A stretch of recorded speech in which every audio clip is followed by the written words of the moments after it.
9/11 के हमले में अमेरिका का नामी ग्रामी वर्ल्ड ट्रेड सेंटर ताश के पत्तों की तरह ढह गया, जिसको कोई नहीं जानता था।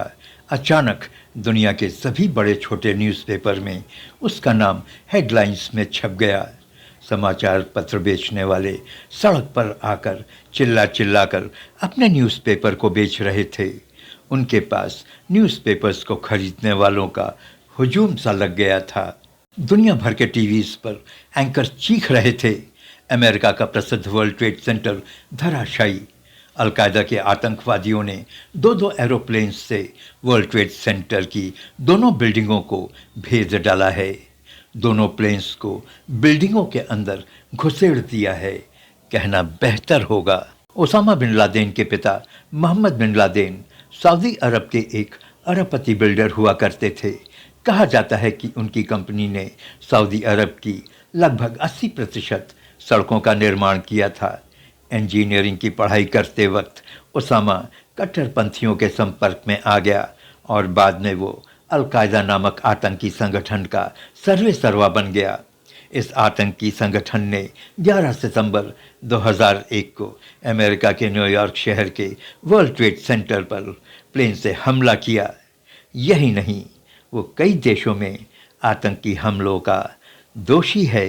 अमेरिका के वर्ल्ड ट्रेड सेंटर के ध्वस्त हो जाने से अमेरिका में ही नहीं बल्कि पूरी दुनिया में तहलका मच गया और रातों रात ओसामा बिन लादेन का नाम पूरी दुनिया में फ्लैश करने लगा। कहा जाता है कि ओसामा को अमेरिकी फौज ने पाकिस्तान के इस्लामाबाद से चंद किलोमीटर दूर एबटाबाद के एक कंपाउंड में धराशायी कर दिया और उसकी लाश को समुद्र में कहीं डुबो दिया। लेकिन न तो पाकिस्तान की जनता इसको मानने के लिए तैयार है और न ही तालिबान इस थ्योरी पर यकीन करता है। पाकिस्तान के और कुछ अमेरिकी एक्सपर्ट्स का कहना है कि ओसामा बिन लादेन इस घटना से काफ़ी पहले मर चुका था। कहा जाता है कि ओसामा बिन लादेन एक समय में अमेरिका का बहुत खास हुआ करता था और अमेरिकन खुफिया एजेंसीज की एक प्रोडक्ट था। 9/11 की घटना को ओसामा बिन लादेन ने एक सिरे से नकार दिया था। उसने साफ मना कर दिया था कि वर्ल्ड ट्रेड सेंटर की इस घटना से उसका कोई लेना देना नहीं था। लेकिन अलकायदा के और लोगों का ऐसा मत नहीं था। उनका कहना था कि वर्ल्ड ट्रेड सेंटर तो पूरे ड्रामे की एक झलक है, अभी तो ऐसा बहुत कुछ होना बाकी है। अलकायदा का कहना था कि वो इस दुनिया में अपनी जान हथेली पर लेकर आए हैं। उनका कहना था कि आप तो ज़िंदगी से मोहब्बत करते हो, आप जीने से मोहब्बत करते हो, हम मौत से मोहब्बत करते हैं, हम इस संसार में मरने के लिए आए हैं। इस घटना के बाद ओसामा बिन लादेन अंडरग्राउंड हो गया और 2005 तक हिंदुकुश पहाड़ियों में छुपा हुआ था। लेकिन उसके बाद कहा जाता है कि पाकिस्तानी फ़ौज ने वहाँ की कुछ जनजातियों को अपने पक्ष में करके ओसामा बिन लादेन के बारे में पूरी जानकारी हासिल कर उसे पकड़ लिया और एबटाबाद शहर के एक कंपाउंड में लाकर उसे हाउस अरेस्ट कर लिया। इस कंपाउंड की दीवारें एक किले की तरह ऊंची थीं। बिल्डिंग के बाहरी हिस्से की ओर कोई भी खिड़की नहीं खुलती थी। घर के कूड़े को भी उसी कंपाउंड में जलाया जाता था। हाँ, कभी कभी बिल्डिंग के ऊपरी हिस्से के वरांडे में एक लंबा व्यक्ति टहलते हुए नजर आता था। उस वरांडे को भी दीवार से घेरने की कोशिश की गई थी। लेकिन अमेरिका की सेना 2 मई 2011 को दुनिया के सबसे खूंखार आतंकी ओसामा बिन लादेन को ट्रैक कर पाकिस्तान में प्रवेश कर मार गिराया। दुनिया की नज़र में कई साल से लादेन गायब था। वो कहाँ है, किसी को भी इसकी भनक नहीं थी।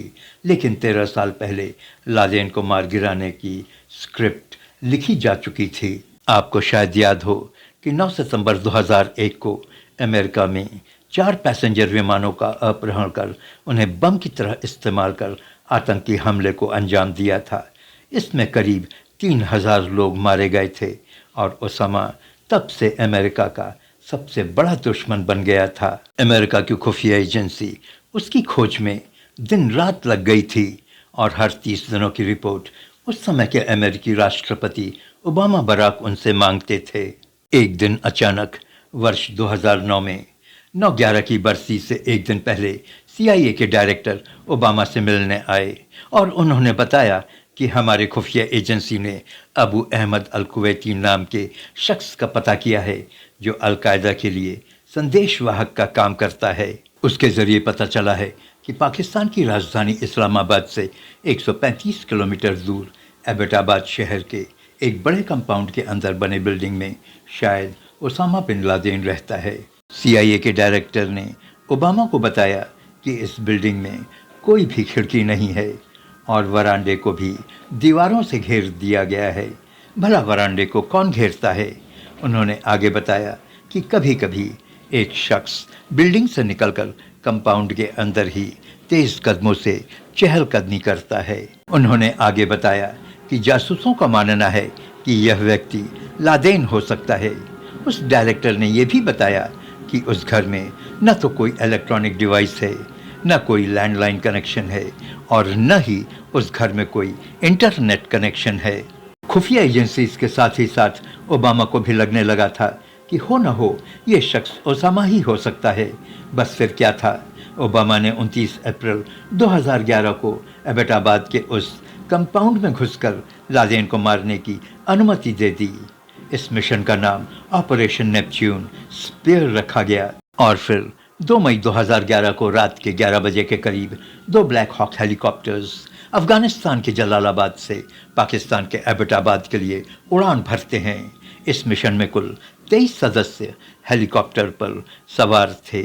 दुभाषी अहमद और एक बेल्जियम शेपर्ड नस्ल का कुत्ता कैरो भी उनके साथ था। जब उस कंपाउंड में हेलीकॉप्टर्स उतरने लगे तो एक हेलीकॉप्टर का पंख कंपाउंड की ऊंची दीवार से टकरा गया, लेकिन अमेरिका के स्मार्ट सैनिकों ने सिचुएशन को संभालते हुए कुछ मिनट में ही लादेन को मार गिराया। आप सलाम हिंदुस्तान देख रहे थे।